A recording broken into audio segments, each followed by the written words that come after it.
Assalamualaikum, bertemu lagi di Debarat Talk. Masih dalam kondisi darurat corona, kita akan terus mengupdate tentang perkembangan corona di Indonesia. Hari ini, hari Kamis tanggal 2 April 2020, sudah terkonfirmasi 1.790 kasus positif corona di Indonesia, atau ada tambahan 113 kasus dibandingkan dari kemarin.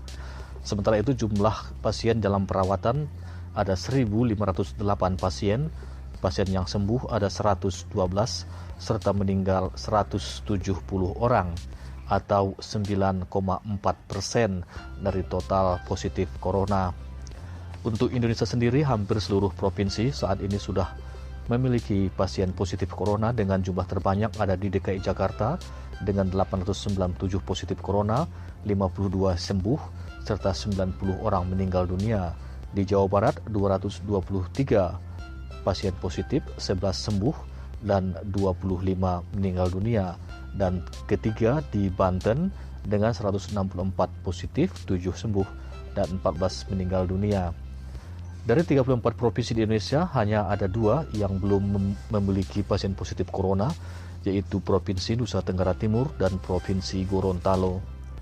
Untuk perkembangan pada hari ini sendiri, tadi siang Wakil Presiden Ma'ruf Amin dan Gubernur DKI Jakarta melakukan telekonferensi untuk membahas tentang perkembangan virus corona di DKI Jakarta, di mana pada kesempatan itu Gubernur DKI Jakarta Anies Baswedan meminta agar pemerintah segera menetapkan Provinsi DKI Jakarta dengan status PSBB. Dia mengatakan dengan adanya status PSBB itu DKI nanti bisa lebih gampang untuk menentukan pembatasan yang akan dilakukan di DKI Jakarta.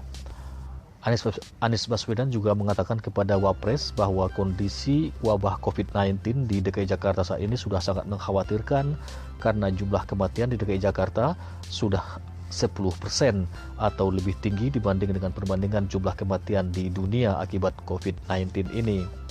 Sementara itu, di Istana sendiri hari ini Joko Widodo juga memberikan beberapa pernyataan terkait dengan wabah COVID-19 ini. Di antaranya Jokowi minta seluruh kepala daerah untuk satu visi dalam penanganan wabah COVID-19 ini, dan dia juga meminta agar kepala daerah menegur kepala daerah lain yang melakukan isolasi mandiri jika itu menghambat pasokan sembako ke daerah-daerah. Sementara itu, pemerintah memastikan tidak melakukan larangan mudik, namun seluruh pemudik yang berasal dari Jabodetabek akan dipakai ODP dan mereka wajib untuk melakukan isolasi mandiri di kediaman masing-masing.